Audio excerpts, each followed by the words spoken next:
Okay, boleh kita baca sama-sama dia satu doa ni. Okay, ikut sama-sama. Allahumma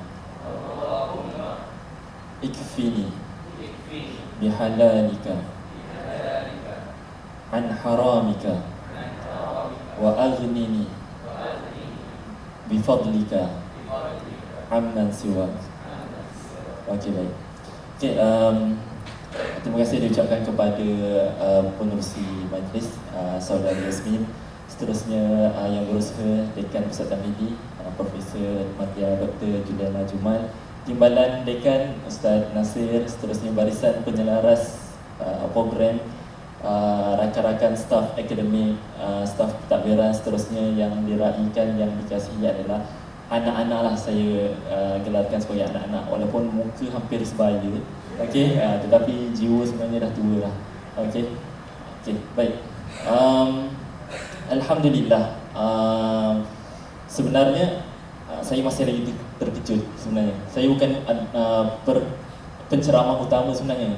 Okey, sebenarnya ada penceramah yang utama, tetapi saya sebab penceramah utama tu tak dapat hadir, jadi saya digantikan. So ingatlah, saya ini adalah penceramah sampingan saja. Okey, penceramah sampingan. Okey, jadi apabila saya dapat mesej daripada pengarah program, okey, pengarah program dia beritahu apa? Dikatakan, Assalamualaikum Ustaz Syuk, minta jadi jawatan kuasa teknikal.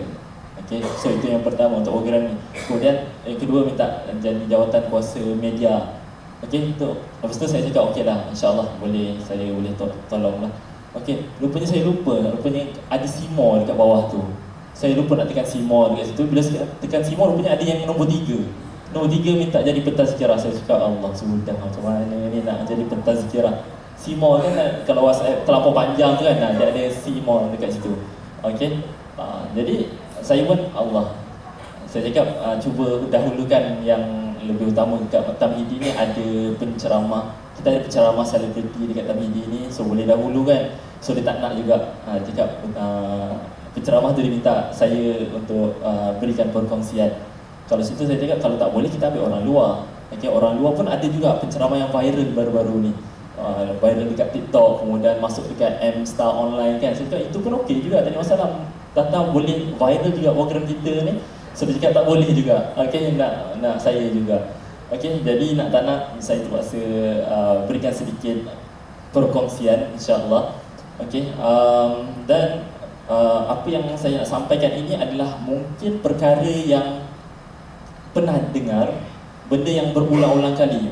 Sebab apa? Sebab masuknya bulan Ramadan, apa yang kita akan tahu adalah berkaitan dengan ayat dalam surah Al-Baqarah ayat yang ke-83. Benda ni akan berulang-ulang setiap hari. Saya pergi dekat surau A, okey, cerita pasal sama juga. Masuk ke surau B, sama juga. Masjid C, sama juga. Masjid D, dengan kuliah subuh, sama juga, cerita pasal benda yang sama, berulang-ulang. Okey, kuliah duha, zuhur, maghrib dan juga tazkirah selepas tarawih. Okey, benda ni berulang-ulang, benda yang sama. Sebab apa? Memang ayat berkaitan dengan puasa ini adalah ayat yang sama. Okey, satu helai je berkaitan dengan kefarduan ataupun kewajipan berpuasa ini. Okey, jadi saya minta maaf kalau kadang-kadang saya terkeluar bahasa negeri. Sebab apa? Sebab saya tak nak jadikan majlis ini adalah sebagai majlis yang terlalu formal. Okey, kalau terlalu formal nanti dia akan sebab saya tak ada tauliah. So kalau tak ada tauliah ni bahaya sikit lah. Saya takut nanti jawatan agama nanti dia datang je habislah kena tangguhkan atau kena batal majlis. Okey, baik. Jadi apa yang ingin saya kongsikan adalah ada 4 golongan. Okey, 4 golongan. Okey, sebelum saya masuk kepada tajuk ambang ini, okey, ada 4 golongan yang mana apabila datangnya Ramadan, golongan yang pertama ini adalah golongan yang mana pada awal Ramadan, sebelum Ramadan, awal Ramadan, akhir Ramadan dan selepas Ramadan amalannya berlipat kali ganda. Dia masih meneruskan amalannya, tidak berkurang pun. Okey, tidak berkurang pun amalannya. Okey, so ini adalah golongan yang sangat bertuah dan mungkin mendapat apa yang dinyatakan oleh Allah Subhanahu Wa Taala, iaitu al-muttaqun, okey, ataupun ketakwaan, okey, daripada Allah Subhanahu Wa Taala. Itu golongan yang pertama.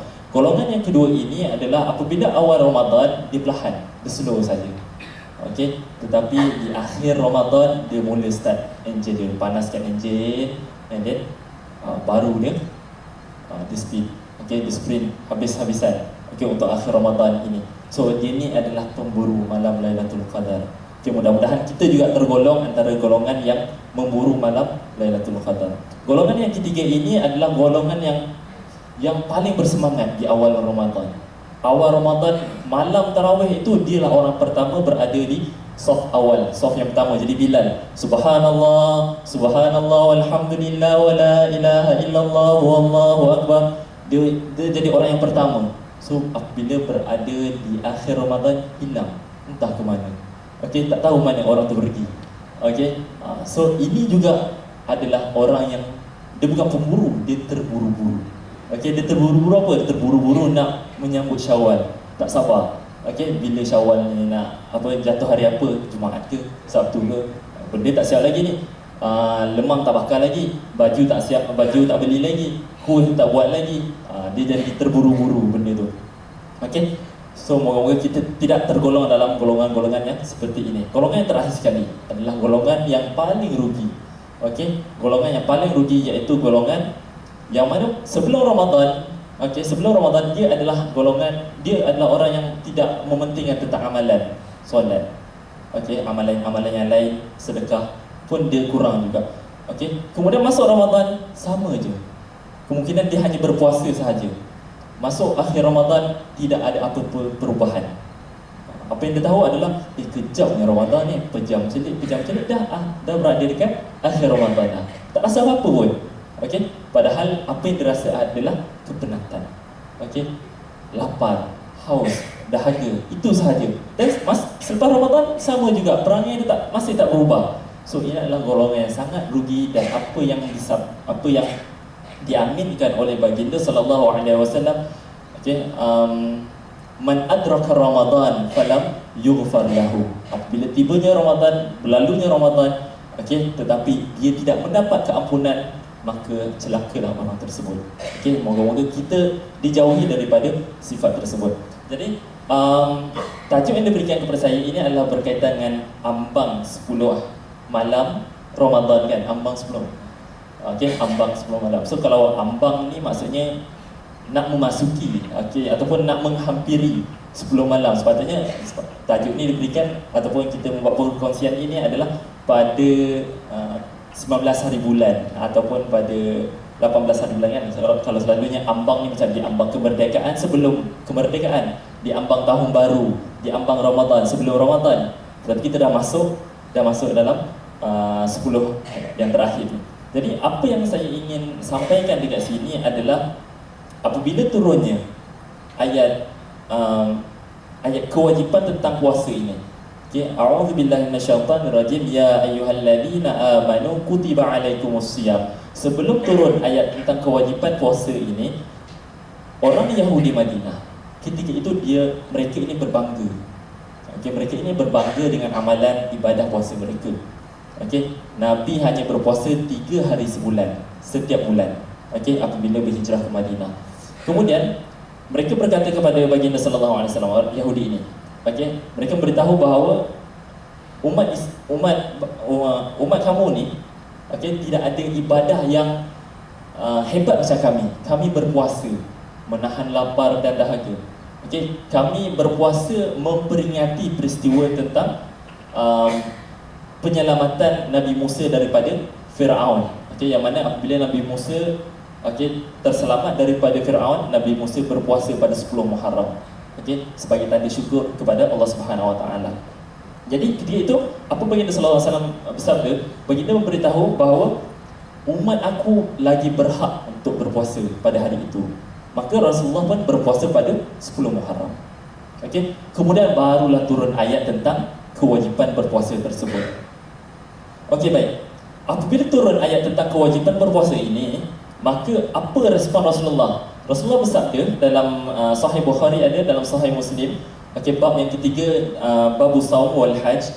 Okey, yang mana Rasulullah bersabda, as-siyamu junnatun fala yarfuth wala yajhal wa inim ru'un qatalahu aw syatamahu falyaqul inni sha'im marrataini walladhi biyadihi walladhi nafsi biyadihi la khulufu fami as-saimi atyabu 'inda Allah ta'ala min rihil misk yatruku ta'amahu wa syarabahu wa syahwatuhu min ajli. Okey. As-siyamu li wa ana ajzi bihi wal hasanatu bi asyri amsalha.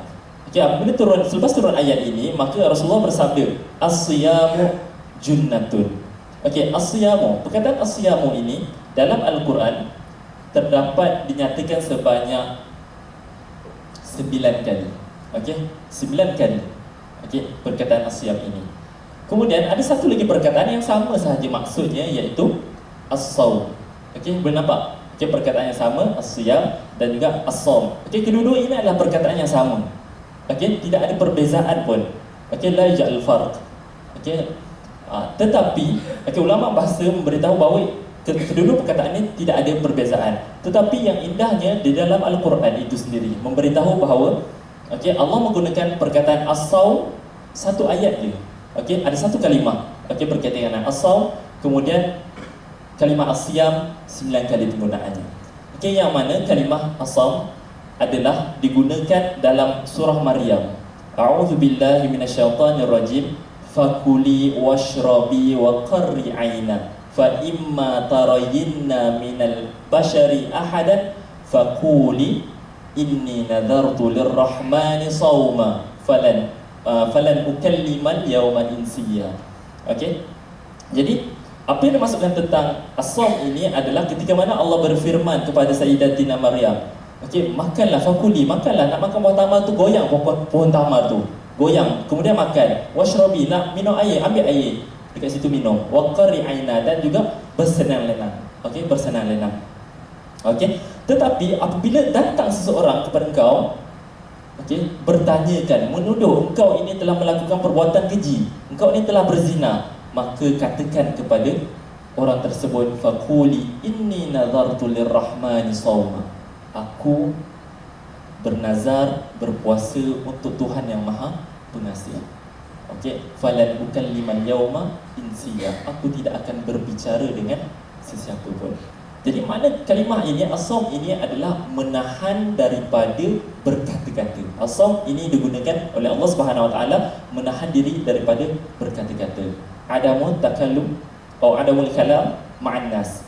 Okey. Jadi kalau nanti contohnya Kak Ina balik kan, balik rumah. Okey. Waktu cakap dengan suami, bang, hari ni nak nak pergi bazar mana? Suami pun okey. Kemudian Hafsal, abang tak nak cakap dengan saya. Okey. Abang ada masalah apa ke? So ketahuilah bahawa dia sedang as-sawm, sedang berpuasa. Dia tidak, okey, dia tak nak bercakap dengan sesiapa pun. Okey. Ataupun mungkin dia punya kalimat dia tu, perkataan tu dah habis lah. Dia dah cerita, dia dah gunakan masa dia kerja, kemudian dia dah tak boleh nak bercakap apa-apa dah. So, jadi dekat sini, macam mana nak batalkan puasa dia? Senang je. Okay? Nanti boleh cakap dekat Cik Abang tu, cakap, saya dah fikir masak-masak lah. Okay? Saya rasa saya nak cari madu baru lah. So, nanti Cik Abang cakap, iya kok, botol ke ni? So, dah terbatal lah puasa. Okay? So, itu adalah perkataan as-sawm, okey, iaitu digunakan untuk menghalang daripada ataupun menahan diri daripada berkata-kata. Boleh makan, boleh minum, tak ada masalah. Okey, jadi as-siyamu junnatun. Kalimah junnah. Okey, kalau tengok ada perkataan jannah, ada perkataan jinnah, ada perkataan junnah. Okey, perkataan jannah, kalimah yang sama, huruf yang sama, jim, nun, ta marbutah. Okey, jannah. Apa maksud jannah ni? Dr. Jannah Bisyarah Tamhidi. Okey, jannah ini adalah syurga. Okey, jannah ini adalah syurga. Jinnah jamak kepada jin kan, minal jinnati wan nas. Okey. Okey, manakala kalimah junnah.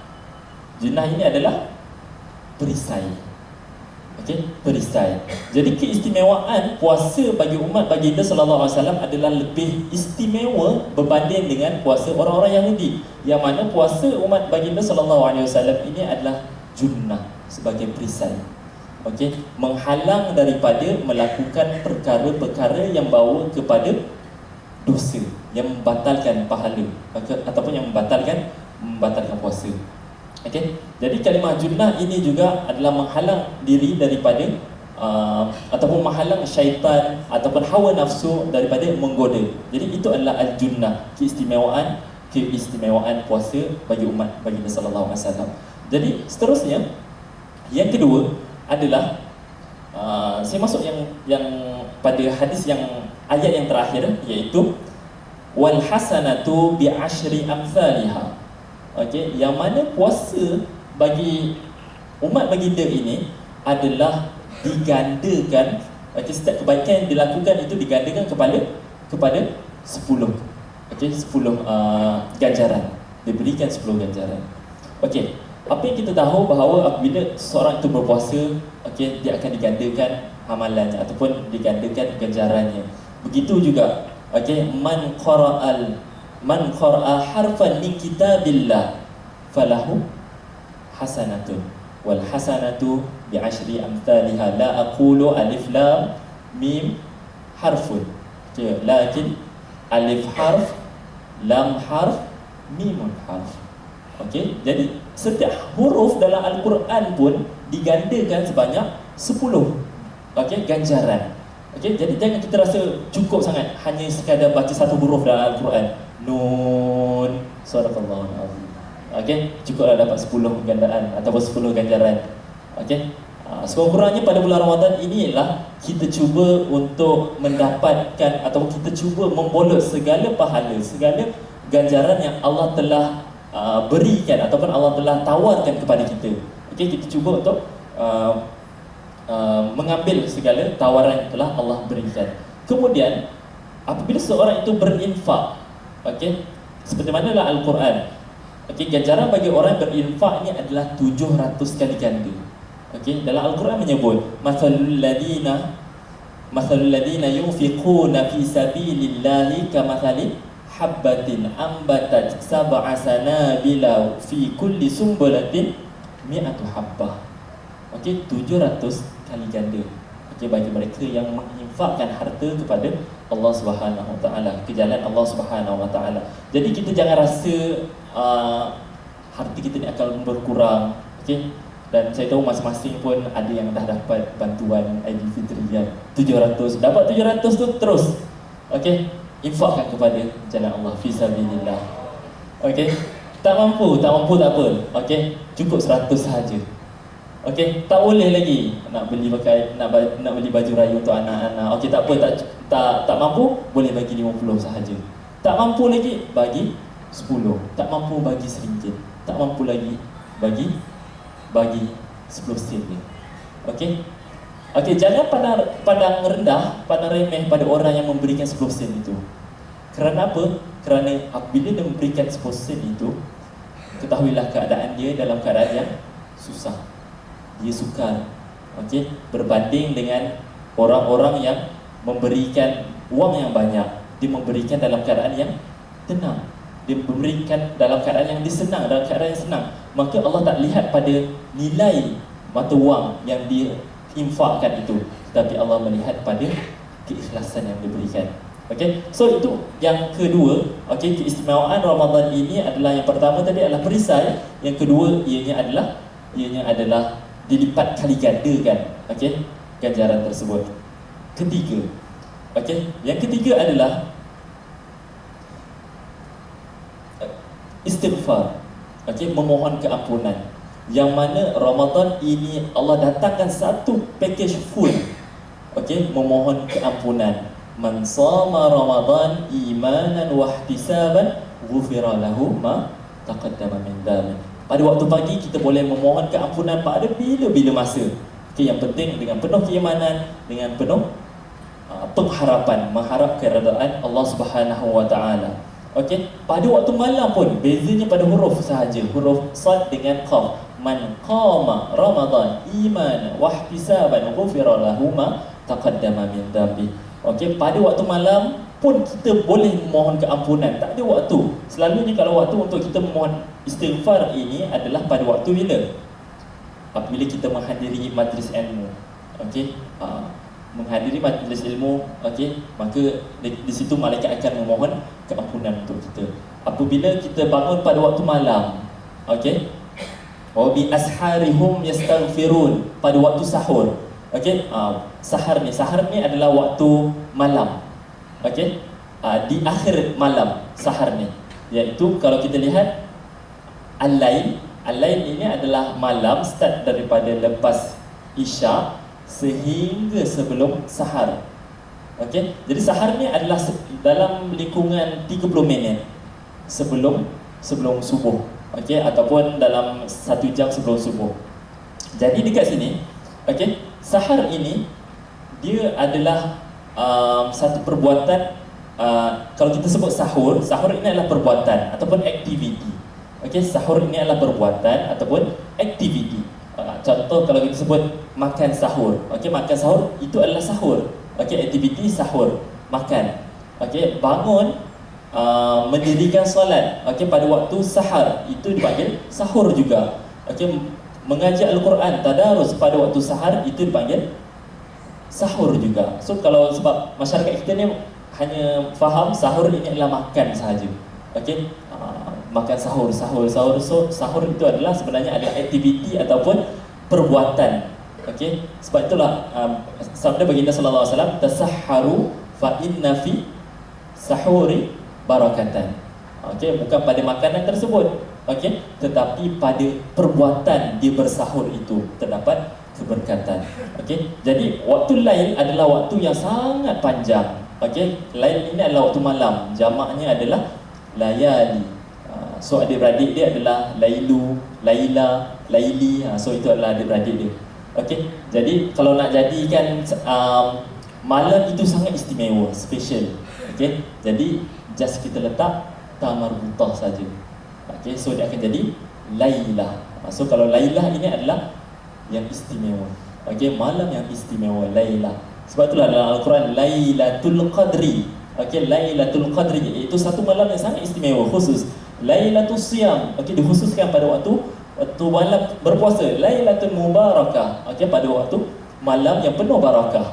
Okey, jadi itu antara waktu yang mudah untuk kita memohon keampunan, iaitu pada bulan Ramadan tak ada tempoh masa. Kalau waktu-waktu lain, bulan-bulan lain kita boleh kita kena ada tempoh masa dia ataupun ada waktu-waktu yang boleh untuk memohon keampunan. Tetapi pada bulan Ramadan tak ada waktu. Okay, tidak terbatas. Okey, dengan kita melaksanakan qiyam, dengan kita melaksanakan as-siyam. Okey, baik. Okey, jadi untuk yang terakhirnya adalah amalan-amalan. Okey, untuk amalan-amalan di akhir penghujung Ramadan ini. Okey, sebab kita dah berada pada hari yang ke-23 dah. Okey, so hari ke-23 insya-Allah pada malam ini kita akan masuk pada malam yang ke-24. Okey, jadi malam yang ke-24. Okey, jadi pada akhir malam ini kita masih lagi ada peluang, masih lagi ada kesempatan untuk melaksanakan amal-amal ibadah. Okey, dengan cara apa? Yang pertama sekali, kita mempertingkatkan solat kita. Mempertingkatkan maksudnya dekat sini adalah memperbanyakkan solat. Selama ni kita hanya solat wajib saja, solat fardu saja. Ramadan yang di akhir Ramadan ni cuba tingkatkan lagi. Okey, berjemaah di masjid 5 waktu. Kemudian tambah lagi dengan solat sunat rawatib. Solat sunat rawatib ada berapa rakaat? Okey, man shalla 12 raka'atan.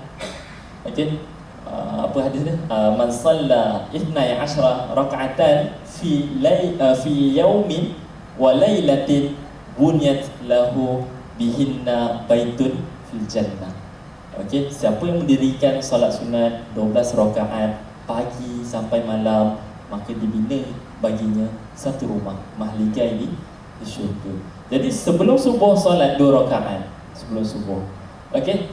Kemudian zuhur, sebelum zuhur 4 rakaat sembahyang sunat. selepas zuhur 2 rakaat, selepas maghrib 2 rakaat, dan selepas isyak 2 rakaat. Okey, so itu adalah solat sunat rawatib. Kemudian solat sunat mutlak, jangan lupa solat sunat mutlak antaranya adalah solat sunat duha, tahajud. Okey, so itu juga jangan lupa untuk kita sama-sama mempertingkatkan lagi solat kita.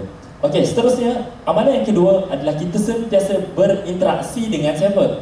Dengan Al-Quran. Jangan kita lupakan Al-Quran. Okey, Ramadan ini adalah bulan Al-Quran, maka kita kena berinteraksi sentiasa. Bukan hanya cukup khatam saja sudah kita dah tak berinteraksi dengan Al-Quran dah. Okey, sedangkan sepanjang Ramadan inilah kita kena biasakan diri untuk membaca Al-Quran. Tak dapat satu hari 30 juzuk. Okey, satu hari satu juzuk pun okey. Tak mampu satu hari satu juzuk, okey, satu helai pun jadilah. Tak mampu satu hari satu helai, satu muka pun jadilah. Jangan satu hari satu ayat. Okey, so kita sangat rugilah di akhir-akhir Ramadan ni. Allah dah bentangkan dah. Okey, Allah dah bentangkan ganjaran, tawaran yang sangat istimewa. Idza dakhala Ramadan, ataupun dalam hadis yang lain, idza kana Ramadan atau idza jaa Ramadan, futihat abwabul jannah wa ghulqat abwabun nar. Okey, wasulsilat ataupun wasuffidat asyayatin. Okey, Allah dah buka dah pintu syurga. Okey, sebanyak 8 pintu syurga ini Allah dah buka. Kalau kita raya nanti kita akan buat open house, maknanya kita mengalu-alukan orang datang. Maknanya dekat sini Allah mengalu-alukan okey, manusia untuk datang masuk ke syurganya. Aku dah buka dah pintu syurga ini, ke-8, pintu Ar-Rayyan, pintu As-Salah, pintu Sedekah ni. Masuk je mana-mana pintu yang kau suka. Okey, aku dah tutup dah pintu neraka. Tak ada perkara yang perlu kau takut, okey, untuk masuk ke dalam neraka ini. Sebab apa? Aku dah tutup dah di dalam bulan Ramadan ini. Begitu juga, okey, ketika berpuasa ini Allah dah belenggu syaitan dan ikatlah syaitan ni. So jangan risau, jangan takut. Tidak ada apa yang akan menghasut, melainkan nafsu sahaja. Okey, jadi dekat sini kita kena memperbanyakkan diri, okey, untuk berinteraksi dengan Al-Quran, tilawah Al-Quran, tadarus, tadabbur Al-Quran itu sendiri. Dan yang terakhir sekali adalah rajin berinfak. Okey, infak harta. Okey, tak kisahlah sama ada dalam bentuk duit, sama ada dalam bentuk pakaian, makanan. Okey, berilah apa-apa sahaja. Okey, sebab apa? Daripada hadis baginda sallallahu alaihi wasallam, kana Nabi sallallahu alaihi wasallam ajwadun nas wa ajwadu ma yakunu fi Ramadan. Rasulullah ini adalah manusia yang insan yang paling pemurah.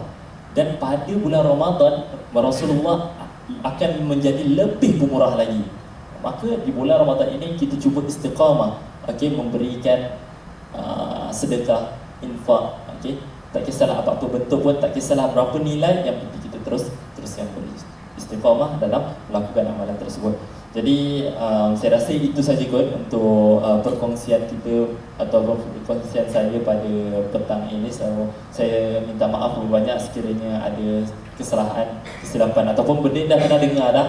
Okey, jadi saya minta maaf banyak berlaku pengulangan, okey, berkaitan dengan tajuk ini. Jadi insya-Allah dengan baki Ramadan ini saya mendoakan agar kita semua dapat memburu malam-malam Al-Qadar, okey, dan juga mencapai apa yang dihajatkan, iaitu al-muttaqun, okey, menjadi orang-orang yang bertakwa. Jadi aku qauli hadza wa astaghfirullahal azim li wa lakum wa billahi taufiq wal hidayah. Wassalamualaikum warahmatullahi wabarakatuh.